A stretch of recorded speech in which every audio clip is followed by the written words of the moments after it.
J'ai acheté de la salade iceberg. Oh, j'ai acheté de la laitue, ok? Gouche catif. Maintenant, avant Shabbat, j'ai oublié de la laver. Ouais.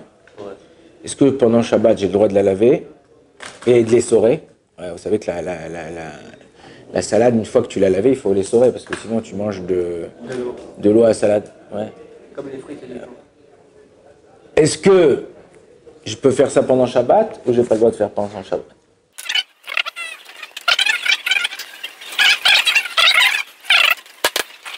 Il y a deux chapitres, il y a deux problèmes et deux chapitres dans le Shulchan Aruch qui parlent de ça. Dans le chapitre Shin Kaf et Shin Tet Zain, 320 et 316. Ok? Shin Tet Zain, à première vue, ça n'a pas de rapport, mais ça a un rapport. Quand on n'a pas le droit de laver ou laisser tremper une salade, si c'est des salades qui ne sont pas gouche-catif, tout ça, c'est-à-dire qu'il y a des salades où à 99%, il n'y a pas de bête dedans. Okay, c'est des salades qu'ils ont fait grandir.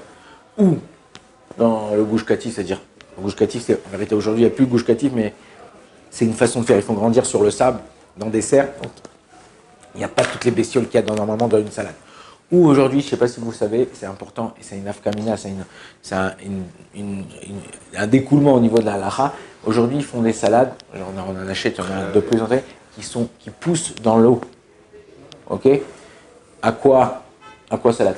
Ouais. C'est des salades qui la bracha, c'est chakol yamidvaro, c'est pas pour le période demain. Donc il faut faire attention. Comme les clonages de viande. Comment ça s'appelle la viande clone? Hein? Les viandes parvées? Ouais.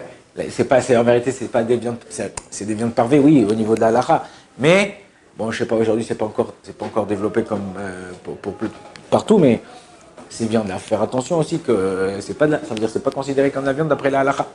D'accord? Donc, au niveau de la halakha, j'ai pas le droit de laver une salade quand elle est avec du sable ou quand je sais qu'il y a des bestioles dedans. Pourquoi? Parce que, au niveau Shin Tet Zain, je tue les bestioles, ça s'appelle psychréché. Ça veut dire, c'est quoi psychréché? C'est que en faisant un acte permis ou normalement permis, automatiquement, je fais un acte interdit. Et là, automatiquement, en lavant la salade, je vais tuer les bestioles. On n'a pas le droit de tuer les bestioles dans la main. Ça veut dire que tu as une mouche. Tu n'as pas le droit de la tuer pendant Shabbat comme ça. Ok, donc ça, c'est un. Deuxièmement, il y a un yann de borer. Que s'il y a du sable, il y a du truc, quand je te laisse tremper, le sable, il tombe en bas. Et la salade à flotte, ou le contraire par rapport au bête, tout ça. Donc ça, j'ai pas de temps. Par contre, comment je peux laver ma salade si je veux vraiment manger de la salade? Je prendrai mes feuilles de salade une par une. Tu n'as pas besoin de prendre toute la laitue. Si tu veux te faire juste toi une salade avec ton mari et tes gosses, ou le contraire, tu prends chaque feuille de salade avec un peu de savon, un peu de truc, hop, à l'eau, hop, juste tu laves comme ça. Maintenant, il faut faire attention, ça, si c'est une salade qui est touchée ou pas touchée par les bestioles. On a dit parce que touchée par les bestioles, même si tu le fais comme ça, c'est sûr que tu vas tuer les bestioles, ça s'appelle. Donc, quand je te parle d'une salade gouche-catif ou iceberg qui ne sont pas en général touchés, dans ces cas-là, je pourrais faire feuille par feuille pendant Shabbat pour pouvoir les nettoyer et la manger. Mais non, est-ce que j'ai le droit de l'essorer? Alors, toute l'interdiction d'essorer ou de presser, c'est pas essorer, c'est presser. Shinkaf, c'est presser. Presser un citron. J'ai le droit de presser un citron? Oui. D'après les Sfaradim, en général, le citron, j'ai le droit même directement. Pourquoi? Parce que le citron, c'est pas une boisson qui est bu directement comme ça. Quand je prêche une orange, je bois directement le jus d'orange. Je prêche un pastèque, je bois directement le jus de pastèque. Par contre, quand je presse du citron, très rares sont les gens à part moi qui boivent le citron directement comme ça. Ok, j'en ai un, tu fais une citron, tu mets un peu dessus, tu mets un peu d'eau, tu remues.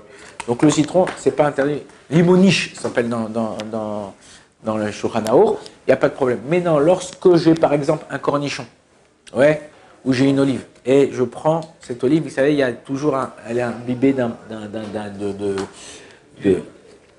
d'huile, pas d'huile, c'est pas vraiment de l'huile. Dans une olive, c'est plus un problème. On va prendre le cas du cornichon parce que Zetim Vanavim, c'est un autre problème. Au niveau du cornichon, vous savez, il est imbibé de vinaigre ou d'eau salée comme ça. J'ai le droit de prendre mon cornichon, de faire comme ça. Genre, moi, j'aime pas quand c'est trop hein? Trop d'eau. Trop d'eau, ouais. Donc je sers mon cornichon, je jette l'eau dans la poubelle ou dans le lavabo. Après, je mange, je fais Adama. Ça, j'aurai le droit. Pourquoi? Parce que je ne suis pas intéressé par l'eau qui sort. J'ai aucun intérêt de l'eau qui sort. Donc, dans ces cas-là, même dans le cas de la salade, je pourrais les trucs, ou même, vous savez, il y a une centrifugeuse manuelle. Si tu fais pour manger tout de suite quelques salades, hop, tu la mets dedans et tu tournes, l'eau elle part et après tu jettes l'eau et tu manges ta salade, il n'y a aucun problème.